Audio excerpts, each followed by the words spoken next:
ಲೋಕಸಭೆಯಲ್ಲಿ ಇನ್ನು ಅಧಿಕೃತವಾಗಿ ಮೋದಿ ವರ್ಸಸ್ ರಾಹುಲ್. ಲೋಕಸಭೆ ಪ್ರತಿಪಕ್ಷ ನಾಯಕರಾಗಿ ರಾಹುಲ್ ಗಾಂಧಿ ಆಯ್ಕೆಯಾಗಿದ್ದಾರೆ. ಮಲ್ಲಿಕಾರ್ಜುನ ಖರ್ಗೆ ನಿವಾಸದಲ್ಲಿ ಸಭೆ ನಡೆಯಿತು. ಆ ಸಭೆಯಲ್ಲಿ ನಿರ್ಧಾರ ಮಾಡಿದ್ದಾರೆ. ಕಾಂಗ್ರೆಸ್ನಿಂದ ರಾಹುಲ್ ಗಾಂಧಿ ಹೆಸರನ್ನ ಅಧಿಕೃತವಾಗಿ ಘೋಷಣೆ ಮಾಡಿದ್ದಾರೆ. ಲೋಕಸಭೆಯಲ್ಲಿ ಪ್ರತಿಪಕ್ಷ ಮುನ್ನಡೆಸ್ತಾರೆ ರಾಹುಲ್ ಗಾಂಧಿ. ಆಯ್ಕೆ ಬಗ್ಗೆ ಅಧಿಕೃತವಾಗಿ ಕೆಸಿ ವೇಣುಗೋಪಾಲ್ ಮಾಹಿತಿ ಕೊಟ್ಟಿದ್ದಾರೆ. ಗಾಂಧಿ ಕುಟುಂಬ ಮೂರನೇ ವ್ಯಕ್ತಿ ಈಗ ವಿಪಕ್ಷ ನಾಯಕನ ಸ್ಥಾನ.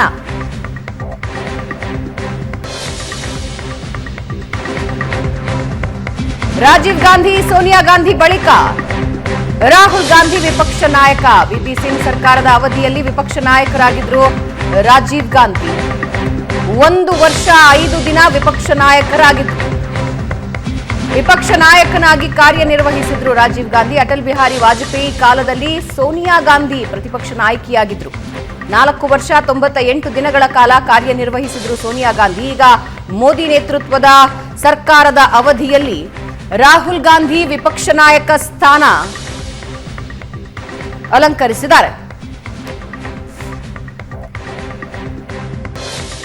Honorable CPP Chairperson wrote a letter to the four-time Speaker Bhartwari Mahtab informing the decision of appointment of Rahul Gandhi as the leader of opposition in the Lok Sabha.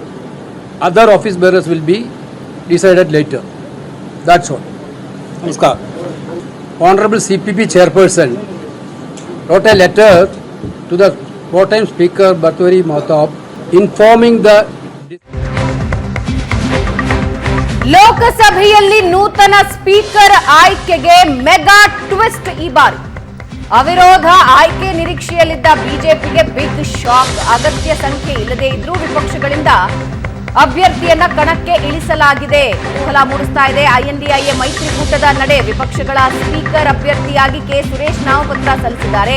NDA ಕೂಟದಿಂದ ಮಾಜಿ ಸ್ಪೀಕರ್ ಓಂ ಬಿರ್ಲಾ ಕಣಕ್ಕೆ. 2ನೇ ಬಾರಿಗೆ speaker ಹುದ್ದೆಗೆ ಓಂ ಬಿರ್ಲಾ ಸ್ಪರ್ಧೆ ನಡೆಸ್ತಾ ಇದ್ದಾರೆ. ಇವತ್ತು ನೂತನ ಸಂಸತ್ನಲ್ಲಿ ಸ್ಪೀಕರ್ ಆಯ್ಕೆಗೆ ಚುನಾವಣೆ ನಡೆಯುತ್ತೆ. ಬೆಳಗ್ಗೆ 11ಕ್ಕೆ ಸ್ಪೀಕರ್ ಆಯ್ಕೆಗೆ ಚುನಾವಣೆ ನಡೆಯುತ್ತೆ.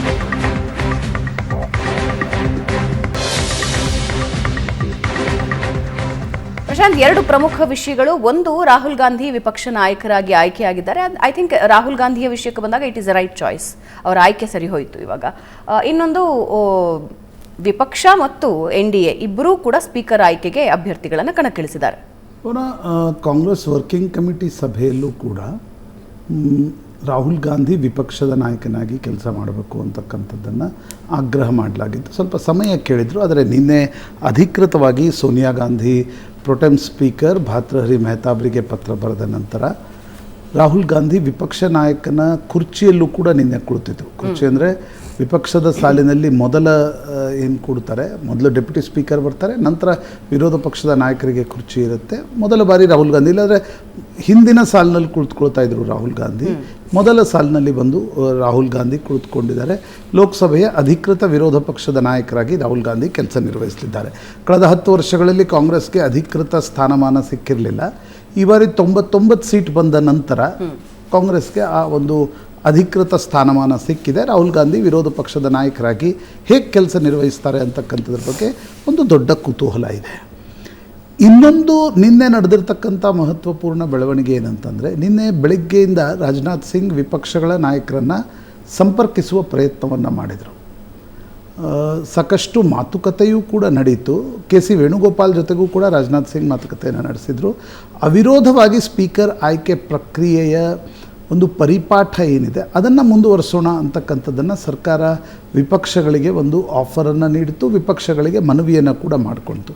ಆದರೆ ಕೆಸಿ ವೇಣುಗೋಪಾಲ್ ಹೇಳಿದರು, ಇಲ್ಲ ರಾಜನಾಥ್ ಸಿಂಗ್ ಅವರೇ, ಡೆಪ್ಯೂಟಿ ಸ್ಪೀಕರ್ ಸ್ಥಾನ ನಮ್ಗೆ ಕೊಡೋದಾದರೆ ಮಾತ್ರ ನಾವು ಸ್ಪೀಕರ್ ಸ್ಥಾನಕ್ಕೆ ಬೆಂಬಲವನ್ನು ಕೊಡ್ತೀವಿ, ಇಲ್ಲವಾದಲ್ಲಿ ನಾವು ಚುನಾವಣೆಗೆ ಹೋಗ್ತೀವಿ ಅಂತಕ್ಕಂಥದ್ದನ್ನು ನಿರ್ಧಾರವನ್ನು ತೆಗೆದುಕೊಳ್ಳಾಯಿತು. ಹೀಗಾಗಿ NDA ಒಂದು ರೀಚೌಟ್ ಆಗ್ತಕ್ಕಂಥ ಪ್ರಯತ್ನವನ್ನು ನಡೆಸ್ತು. INDIA ಒಕ್ಕೂಟದ ಕಡೆಯಿಂದ. ಅದರಲ್ಲೂ ಒಂದು ಟ್ವಿಸ್ಟ್ ಏನೆಂದರೆ, ಮಮತಾ ಬ್ಯಾನರ್ಜಿಯವರ ತೃಣಮೂಲ್ ಕಾಂಗ್ರೆಸ್ನ ನಾಯಕ ಅಭಿಷೇಕ್ ಬ್ಯಾನರ್ಜಿ, ಮಮತಾ ಬ್ಯಾನರ್ಜಿಯವರ ನೆವ್ಯೂ ಏನಿದ್ದಾರೆ, ಅವರು ಹೇಳಿದರು, ಇಲ್ಲ ಕಾಂಗ್ರೆಸ್ ನಮ್ಮನ್ನು ಸಂಪರ್ಕಿಸಲಿಲ್ಲ, ಯುನಿಲ್ಯಾಟ್ರಲ್, ಅವರು ಇದೇ ಶಬ್ದವನ್ನು ಉಪಯೋಗಿಸಿದ್ರು, ಏಕಪಕ್ಷೀಯ ನಿರ್ಣಯ ಲೇ ಲಿಯಾ ಹೈ ಅಂತ. ಅಂದರೆ ನಮ್ಮನ್ನು ಸಂಪರ್ಕಿಸದೆ ಸುರೇಶ್ ಏನಿದ್ದಾರೆ, ಕುನಕ್ಕುಡಿ ಸುರೇಶ್ ಏನಿದ್ದಾರೆ, ಅವರನ್ನು ಸ್ಪೀಕರ್ ಅಭ್ಯರ್ಥಿಯನ್ನಾಗಿ ಮಾಡಲಾಗಿದೆ. ನಾವೇನು ನಿರ್ಣಯ ತೆಗೆದುಕೊಳ್ಬೇಕು ಅನ್ನೋದನ್ನು ಮಮತಾ ಬ್ಯಾನರ್ಜಿ ನಿರ್ಧರಿಸ್ತಾರೆ ಅನ್ನೋದನ್ನು ಅಭಿಷೇಕ್ ಬ್ಯಾನರ್ಜಿ ಸ್ಪಷ್ಟಪಡಿಸಿದ್ದಾರೆ. ಅಲ್ಲಿಗೆ ನೀವು ಸಂಖ್ಯಾಬಲವನ್ನು ಲೆಕ್ಕಾಚಾರ ತೆಗೆದುಕೊಂಡ್ರೆ NDAಗೆ 292 ಇದೆ. ನಿಮಗೆ ಸ್ಪೀಕರ್ ಅಂದರೆ ಏನು? ಸಿಂಪಲ್ ಮೆಜಾರಿಟಿಯಿಂದ ಈಗ 272 ಮ್ಯಾಜಿಕ್ ನಂಬರ್ ಏನಿದೆ, 272 273 ಪಡೆದ್ರೆ ಸ್ಪೀಕರ್ ಆಯ್ಕೆ ಆಗುತ್ತೆ ಅಂತಕ್ಕಂಥದ್ದು. 292 292 ಸಂಖ್ಯಾಬಲ NDA ಬಳಿ ಇದೆ. TDP, JDU, Jitin Ram Manjhi, Chirag Paswan, JDS, Eknath Shinde ಬಣ ಇವೆಲ್ಲವನ್ನು ಸೇರಿಸಿ 292 ಇದೆ. ಸಣ್ಣ ಸಣ್ಣ ಅಂದರೆ ಪಕ್ಷೇತರರು, ಒಬ್ಬೊಬ್ಬರೇ ಆರಿಸ್ ಬಂದಿರತಕ್ಕಂಥ ಪಾರ್ಟಿಯವರು ಸೇರಿ 303 ಇದೆ. ನಿನ್ನೆ ಜಗನ್ಮೋಹನ್ ರೆಡ್ಡಿ ಪಕ್ಷದ ಕಡೆ ಜಗನ್ಮೋಹನ್ ರೆಡ್ಡಿ ಕೂಡ ನಿನ್ನೆ ಬೆಂಬಲವನ್ನು NDA ಕೊಟ್ಟಿದ್ದಾರೆ.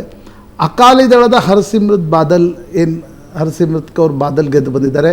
ಅವರು ಕೂಡ ಓಂ ಬಿರ್ಲಾಗೆ ನಾನು ಸಪೋರ್ಟ್ ಮಾಡ್ತೀನಿ ಅಂತಕ್ಕಂಥದ್ದನ್ನು ಹೇಳಿದ್ದಾರೆ. ಹೀಗಾಗಿ ಸಂಖ್ಯಾಬಲದ ಕೊರತೆ NDAಗಿಲ್ಲ. ಆದರೆ ತೃಣಮೂಲ್ ಕಾಂಗ್ರೆಸ್ ಕೆ ಸುರೇಶ್ರಿಗೆ ಬೆಂಬಲವನ್ನು ಕೊಡುತ್ತಾ ಅಥವಾ ಅಬ್ಸ್ಟೇನಾಗಿ ಉಳಿಯುತ್ತಾ, ವಿ ಡೋಂಟ್ ನೋ. ಯಾಕಂದರೆ ಒಂದು ಪರಿಪಾಠ ಸ್ಪೀಕರ್ ಆಯ್ಕೆಯಲ್ಲಿ ಮೊದಲಿಂದಲೂ ಕೂಡ ಇತ್ತು. ಈಗ ಓಂ ಬಿರ್ಲಾ ಅವರ ಒಂದು ನಾಮಪತ್ರ ಸಲ್ಲಿಕೆಯನ್ನು ಏನು NDA ಮಾಡಿತು, ಸ್ಪೀಕರ್ ಆಯ್ಕೆಯಲ್ಲಿ ಅವಿರೋಧವಾಗಿ ಆಯ್ಕೆ ಆದರೆ ಸ್ಪೀಕರ್ ಒಳ್ಳೆಯದು. ಯಾಕಂದರೆ ಅವರು ಸದನವನ್ನು 5 ವರ್ಷಗಳ ಕಾಲ ನಡೆಸಬೇಕು, ನಾನ್ ಪಾರ್ಟಿಷನ್ ಆಗಿ ಕೆಲಸ ಮಾಡಬೇಕು ಅಂತಕ್ಕಂಥದ್ದನ್ನು ವಿಪಕ್ಷಗಳು ಬಯಸ್ತವೆ. ಆ ಕಾರಣದಿಂದ ಸ್ಪೀಕರ್ ಆಯ್ಕೆ ಅವಿರೋಧವಾಗಿ ನಡಿಬೇಕು ಅಂತಕ್ಕಂಥ ಒಂದು ಪರಿಪಾಠ ಇತ್ತು. ಆದರೆ ಚುನಾವಣೆ ನಡೆದ ರೀತಿ, ವಿಪಕ್ಷಗಳು 10 ವರ್ಷಗಳ ನಂತರ ಮೊದಲ ಬಾರಿ ಆಕ್ರಮಣಕಾರಿಯಾಗಿರ್ತಕ್ಕಂಥ ರೀತಿಯನ್ನು ನೋಡಿದಾಗ ಅದು ಸಾಧ್ಯ ಇಲ್ಲ ಅಂತಕ್ಕಂಥದ್ದು ಸ್ಪಷ್ಟವಾಗ್ತಾ ಇದೆ. ರಾಜನಾಥ್ ಸಿಂಗ್, ಕೆ ವೇಣುಗೋಪಾಲ್ ಹೇಳಿದ್ರಂತೆ, ಸ್ಪೀಕರ್ ಆಯ್ಕೆಗೆ ನೀವು ಬೆಂಬಲಿಸಿ, ಡೆಪ್ಯೂಟಿ ಸ್ಪೀಕರ್ ಆಯ್ಕೆಯ ಪ್ರಶ್ನೆ ಬಂದಾಗ will look into it. ಅವರು ಯಾವುದೇ ಭರವಸೆಯನ್ನು ವಿಪಕ್ಷಗಳಿಗೆ ಕೊಡಲಿಲ್ಲ.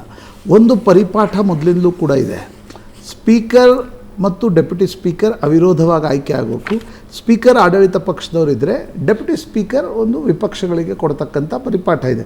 ತುಮಕೂರಿನ ಸಂಸದ ಮಲ್ಲಿಕಾರ್ಜುನಯ್ಯ ಇದ್ದರು. ತುಮಕೂರಿನ ಸಂಸದ ಮಲ್ಲಿಕಾರ್ಜುನಯ್ಯ ಡೆಪ್ಯೂಟಿ ಸ್ಪೀಕರ್ ಆಗಿದ್ದರು. ಆಗೇನು BJP ಸರ್ಕಾರ ಇರಲಿಲ್ಲ, ಆದರೆ ಡೆಪ್ಯೂಟಿ ಸ್ಪೀಕರ್ ಆಗಿ ಕೆಲಸವನ್ನು ನಿರ್ವಹಿಸಿದರು. ಹೀಗಾಗಿ ಆ ರೀತಿಯ ಪರಿಪಾಠಗಳು ಹಿಂದಿನಿಂದಲೂ ಕೂಡ ನಡ್ಕೊಂಡು ಬಂದಿವೆ. ಆದರೆ ನನಗನ್ಸುತ್ತೆ ಇವತ್ತಿನ ರಾಜಕಾರಣದ ಸ್ಥಿತಿಗತಿ ಏನಿದೆ, ಕಳೆದ 10 ವರ್ಷಗಳ 11 ವರ್ಷಗಳ ರಾಜಕಾರಣದ ಸ್ಥಿತಿಗತಿ ಏನಿದೆ, ಅದು ಆಶಯ ಭಾಷಣಕ್ಕೆ ಚೆನ್ನಾಗಿದೆ. ಪಾಲಿಟಿಕ್ಸ್ ಆ ರೀತಿ ನಡೀತಾ ಇಲ್ಲ. ಪಾಲಿಟಿಕ್ಸ್ ತುಂಬ ಕಾಂಪಿಟೇಟಿವ್ ಆಗ್ತಾ ಇದೆ. ಆಡಳಿತ ಪಕ್ಷ ಮತ್ತು ವಿಪಕ್ಷಗಳ ನಡುವೆ ಬ್ಯಾಡ್ ಬ್ಲಡ್ ಹರಿದಿರ್ತಕ್ಕಂಥ ಸಾಕಷ್ಟು ಉದಾಹರಣೆಗಳನ್ನು ನಾವು ನೋಡಿದ್ದೀವಿ. ಒಬ್ರಿಗೊಬ್ಬರ ಸಂವಾದ ಇಲ್ಲ, ಒಬ್ರಿಗೊಬ್ಬರ ಬಗ್ಗೆ ಗೌರವ ಇಲ್ಲದೆ ಮಾತನಾಡಿರ್ತಕ್ಕಂಥ ಉದಾಹರಣೆಗಳನ್ನು ಕೂಡ ನಾವು ನೋಡಿದ್ದೀವಿ. ಹೀಗಾಗಿ ಐ ಆಮ್ ನಾಟ್ ಸರ್ಪ್ರೈಸ್ಡ್. ಅದು ಮೆಗಾ ಶಾಕ್ ನನಗನ್ಸುತ್ತೆ ಸರ್ಕಾರಕ್ಕೂ ಕೂಡ ಚೆನ್ನಾಗಿ ಗೊತ್ತಿದೆ. ವಿಪಕ್ಷಗಳು 237 ಸಂಖ್ಯಾಬಲ ಇದ್ದಾಗ ಸರ್ಕಾರವನ್ನು ಮಾಡಿದ್ದೆಲ್ಲವೂ ಸರ್ಕಾರಕ್ಕೆ ಬೆಂಬಲವನ್ನು ಕೊಡ್ತೀವಿ ಅಂತಕ್ಕಂಥದ್ದು ಸರ್ಕಾರವೂ ಏನು ಅದನ್ನು ಎಕ್ಸ್ಪೆಕ್ಟೆಡ್. ಬಟ್ ನಾವು ಮಾತುಕತೆ ನಡೆಸ್ತಾ ಇದ್ದೀವಿ ಅಂತಕ್ಕಂಥದ್ದನ್ನು ಪಬ್ಲಿಕ್ ಪರ್ಸೆಪ್ಷನ್ ತೋರಿಸ್ತಕ್ಕಂಥ ಪ್ರಯತ್ನವನ್ನು ರಾಜನಾಥ್ ಸಿಂಗ್ ಮೂಲಕ ಸರ್ಕಾರ ಮಾಡಿದೆ. ನಮಗೆ ಡೆಪ್ಯೂಟಿ ಸ್ಪೀಕರ್ ಸ್ಥಾನ ಕೊಟ್ಟರೆ ಮಾತ್ರ ನಾವು ಸ್ಪೀಕರ್ಗೆ ಅವಿರೋಧ ಆಯ್ಕೆ ಮಾಡ್ತೀವಿ ನೋಡಿ, ನಮ್ಮ ಸಂವಿಧಾನ ನಿರ್ಮಾತೃ ಕಾನ್ಸ್ಟಿಟ್ಯೂಷನ್ ಬರೀತಕ್ಕಂಥ ಸಂದರ್ಭದಲ್ಲಿ ಈಗ ಅನೇಕ ಎಲ್ಲವೂ ಸಂವಿಧಾನದಲ್ಲಿ ಬರೆದಿಲ್ಲ. ಅವರೇನು ತಿಳ್ಕೊಂಡ್ರು ಅಂತಂದರೆ, ಮುಂಬರ್ತಕ್ಕಂಥ ಆಡಳಿತಗಾರರು, ಜನಪ್ರತಿನಿಧಿಗಳು, ಆರಿಸಿ ಬರ್ತಾ ಇರ್ತಕ್ಕಂಥವ್ರು ಒಂದು ಪೊಲಿಟಿಕಲ್ ಮ್ಯಾಚುರಿಟಿಯನ್ನು ತೋರಿಸ್ತಾ ಕೆಲ ಪರಂಪರೆಗಳನ್ನು, ಪರಿಪಾಠಗಳನ್ನು ಮುಂದುವರಿಸ್ಕೊಂಡು ಹೋಗ್ತಾರೆ ಅಂತಕ್ಕಂಥದ್ದು.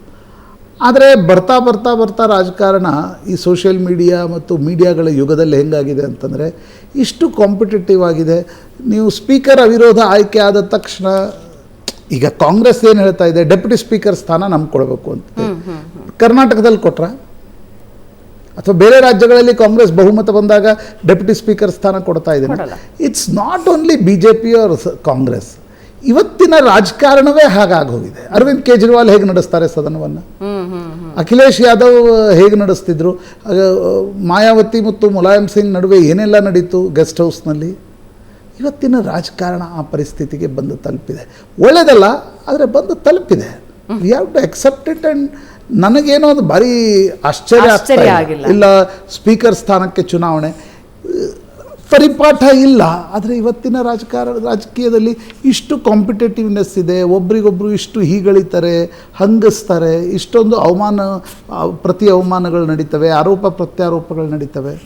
ಲ್ಯಾಕ್ ಆಫ್ ಮ್ಯಾಚುರಿಟಿ ಎರಡೂ ಕಡೆಯಿಂದ ಇದೆ. ಅಥವಾ ಲ್ಯಾಕ್ ಆಫ್ ಮ್ಯಾಚುರಿಟಿಗಿಂತ ಆ ರೀತಿಯಾಗಿರ್ತಕ್ಕಂಥ ಸಂವಾದ ಇಲ್ಲ. ಮ್ಯಾಚುರಿಟಿ ಇರ್ಬೋದು ಏನೋ, ಆದರೆ ಆ ರೀತಿಯ ಕಾಮ್ರೇಡರ್ಶಿಪ್, ಪರಸ್ಪರ ಗೌರವದ ಕೊರತೆ ಇದೆಯಾ? ಗೌರವಕ್ಕಿಂತ ಪರಸ್ಪರ ಕಮ್ಯುನಿಕೇಷನ್ ಗ್ಯಾಪ್ ಇದೆ. ಪರಸ್ಪರ ಒಂದು ರೀತಿಯಾಗಿರ್ತಕ್ಕಂಥ ಕಾಮ್ರೇಡರ್ಶಿಪ್ ಅಂತ ಒಂದಿರುತ್ತೆ, ಒಂದು ಗೆಳೆತನ ಇರುತ್ತೆ ಪಕ್ಷಗಳು ವಿಪಕ್ಷಗಳ ನಡುವೆ. ಆ ಗೆಳೆತನದ ಕೊರತೆ ನನಗೆ ಎದ್ದು ಕಾಣ್ತಾ ಇದೆ. ಈಗೋ ಜಾಸ್ತಿ ಇದೆ, ನಾವ್ಯಾಕೆ ಕೊಡಬೇಕು? ಈಗ ರಾಹುಲ್ ಗಾಂಧಿ ಬಂದು ಕುಳಿತರು. ರಾಹುಲ್ ಗಾಂಧಿ ಪ್ರತಿಯೊಂದನ್ನು ಗೈರ್ ಸಂವಿಧಾನ ಅಂತಾರೆ, ಸುರೇಶ್ರನ್ನು ಅವಮಾನಿಸಿದ್ರು ಅಂತಾರೆ. ದಿನವೂ ಬೆಳಗ್ಗೆ ಇದ್ದರೆ ಖರ್ಗೆ ಅವರನ್ನು ಸರ್ಕಾರ ಅವಮಾನಿಸ್ತಾ ಇದೆ ಅಂತಕ್ಕಂಥ ಹೇಳಿಕೆಯನ್ನು ಕೊಡ್ತಾರೆ.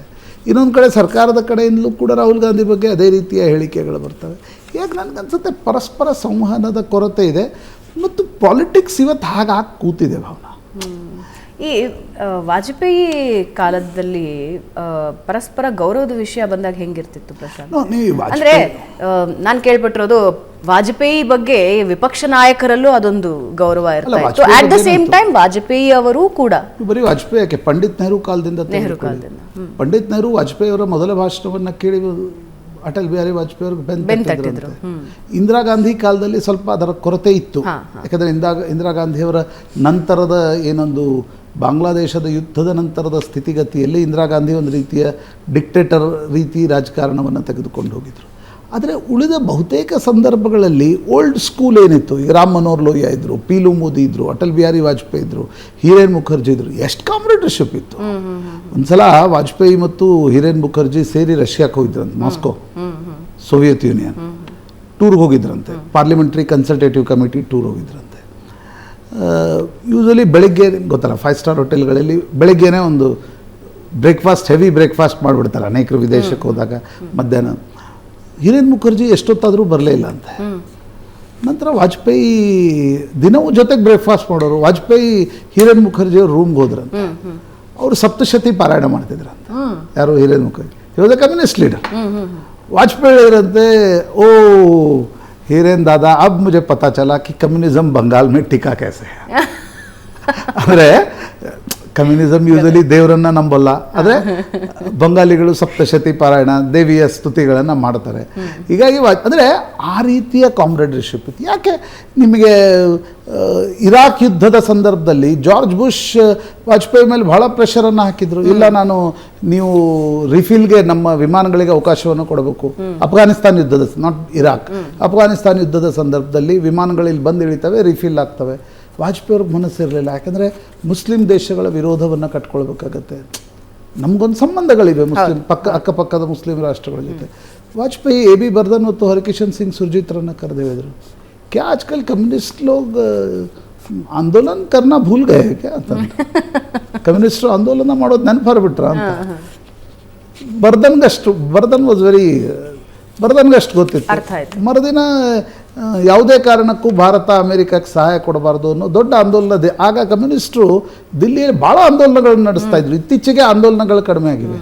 ಭಾಳ ಆಂದೋಲನ ನಡೆದಾಕ್ಷಣ ವಾಜಪೇಯಿ ಮರುದಿನ ಪಾರ್ಲಿಮೆಂಟ್ನಲ್ಲಿ ಹೇಳಿಕೆ ಕೊಟ್ಟರು, ನಮ್ಮ ದೇಶದಲ್ಲಿ ಡೊಮೆಸ್ಟಿಕ್ ವಿರೋಧ ಇದೆ, ನಾನು ಯಾವುದೇ ಕಾರಣಕ್ಕೂ ವಿಮಾನಗಳನ್ನು ರಿಫಿಲ್ ಮಾಡಲಿಕ್ಕೆ ಅವಕಾಶ ಕೊಡಲಿಕ್ಕೆ ಸಾಧ್ಯ ಇಲ್ಲ ಅಂತ.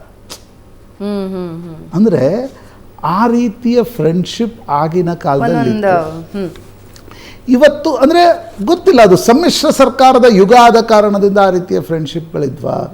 ಮುತ್ಸದ್ದಿ, ಈಗ ಪಂಡಿತ್ ನೆಹರು, ವಾಜಪೇಯಿ ಇವರೆಲ್ಲ ಒಂದು ರೀತಿಯ ಮುತ್ಸದ್ದಿ ನಾಯಕರು. PV ನರಸಿಂಹರಾವ್ ಏನ್ರಿ, ರಿಯೋ ಡೆ ಜನೈರೋದಲ್ಲಿ ವರ್ಲ್ಡ್ ಅರ್ತ್ ಸಮಿಟ್ ಇತ್ತು. ಅದಕ್ಕೆ ಇಂಡಿಯನ್ ಡೆಲಿಗೇಷನ್ ಹೆಡ್ ಮಾಡಿದವರು ಯಾರು? ಅಟಲ್ ಬಿಹಾರಿ ವಾಜಪೇಯಿ. UN ಜನರಲ್ ಅಸೆಂಬ್ಲಿಗೆ ಇಂಡಿಯನ್ ಡೆಲಿಗೇಷನ್ ಹೆಡ್ ಮಾಡಿದವರು ಯಾರು? ಅಟಲ್ ಬಿಹಾರಿ ವಾಜಪೇಯಿ. ಅಂದರೆ वो दौर कुछ और था, ये दौर कुछ और है.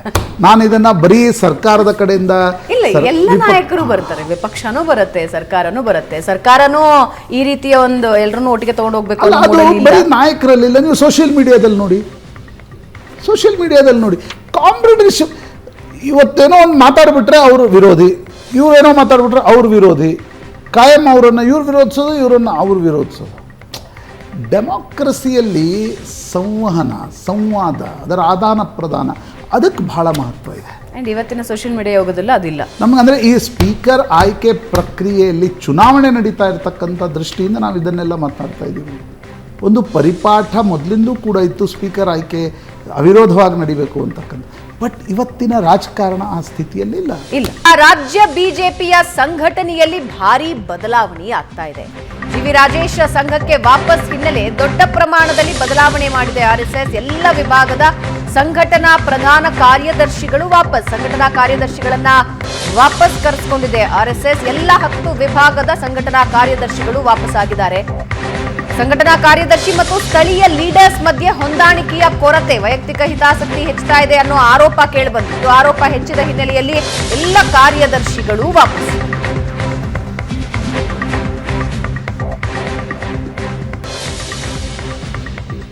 ವಾಟ್ ಹ್ಯಾಪನ್ಡ್, ಏನಾಯ್ತು? ಈ ದರ್ಶನ್ ಪ್ರಕರಣ ಜಾಸ್ತಿ ಚರ್ಚೆ ಆಗ್ತಾ ಇದ್ದಾಗ ನಡೆದಿರ್ತಕ್ಕಂಥ ಬೆಳವಣಿಗೆ ಇದೆ. ಆಗ ಜಾಸ್ತಿ ಇದ್ರ ಬಗ್ಗೆ ಚರ್ಚೆ ಮಾಡಲಿಕ್ಕೆ ಆಗಿಲ್ಲ, ಅದಕ್ಕೆ ಇವತ್ತು ಅದನ್ನು ಸುದ್ದಿ ತೆಗೆದುಕೊಳ್ತಾ ಇದ್ದೀವಿ.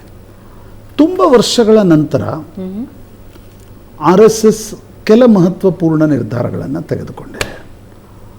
ನೋಡಿ, BJPಯಲ್ಲಿ RSSನ ಒಬ್ಬ ಪ್ರಚಾರಕರು ಸಂಘಟನಾ ಕಾರ್ಯದರ್ಶಿಗಳಾಗಿರ್ತಾರೆ. ಇದೊಂದು ಪ್ರಕ್ರಿಯೆ ಇಡೀ ದೇಶದಲ್ಲೂ ಇದೆ, ಕರ್ನಾಟಕದಲ್ಲೂ ಇದೆ. ಮೊದಲು ABVPಯಿಂದ BJPಗೆ ಸಂಘಟನಾ ಪ್ರಧಾನ ಕಾರ್ಯದರ್ಶಿಯಾಗಿ ಬಂದವರು ಅನಂತಕುಮಾರ್, 87. ಅವರು ABVPಯ ನ್ಯಾಷನಲ್ ಸೆಕ್ರೆಟರಿ ಆಗಿದ್ದರು. ಯುವ ಮೋರ್ಚಾ ಸಂಘಟನಾ ಕಾರ್ಯದರ್ಶಿಯಾಗಿ 1 ವರ್ಷ, ನಂತರ BJP ಸಂಘಟನಾ. ಆದರೆ ಆಗ ಪ್ರಚಾರಕರು ಬರಬೇಕು. ಪ್ರಚಾರಕರು ಅಂದರೆ ಯಾರು?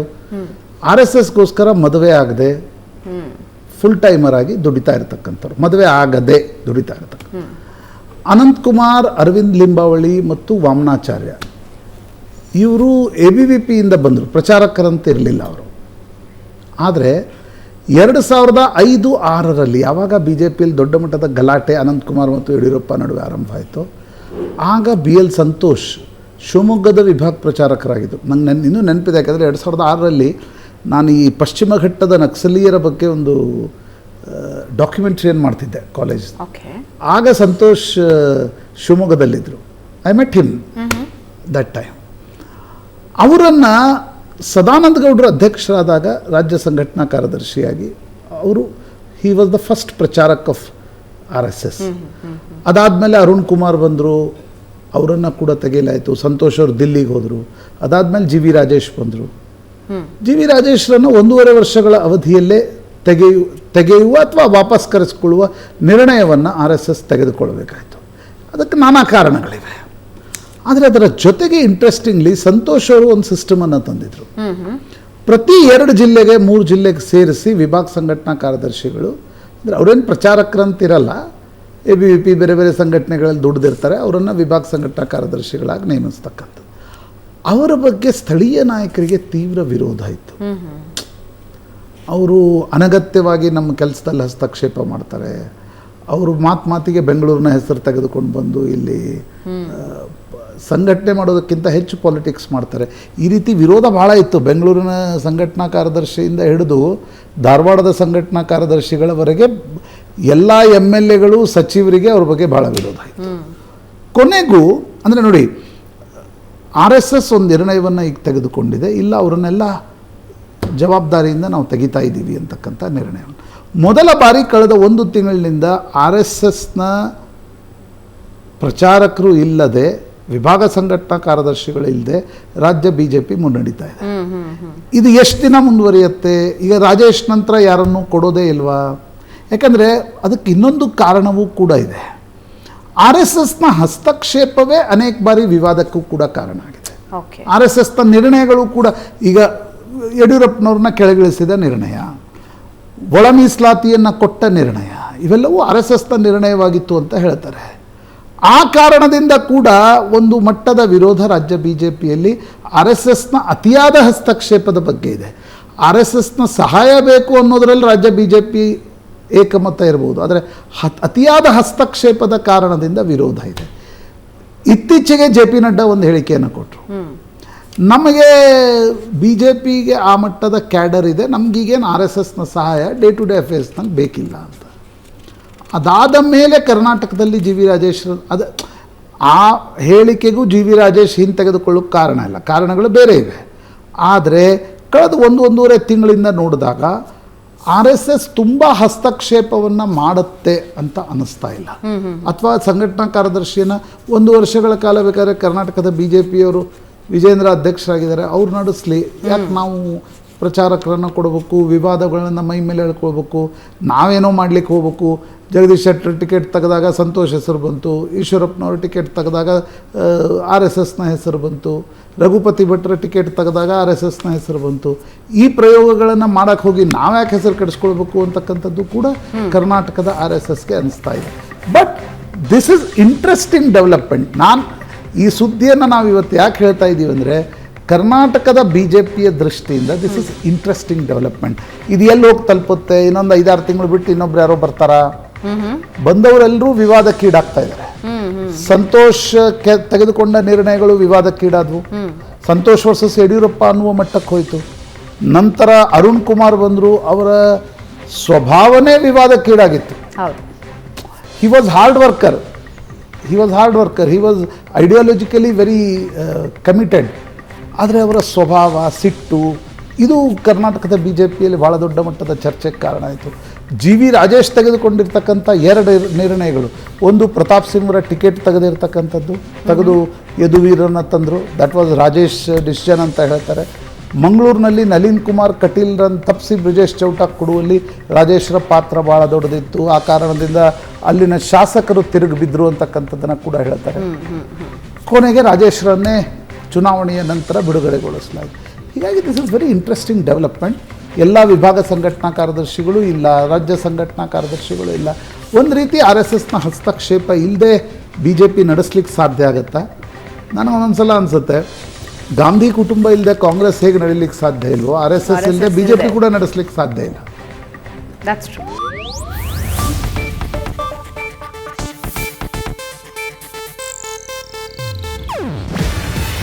ಇದು ಏಷ್ಯಾನೆಟ್ ನ್ಯೂಸ್ ನೆಟ್ವರ್ಕ್ ಪ್ರಸ್ತುತಿ.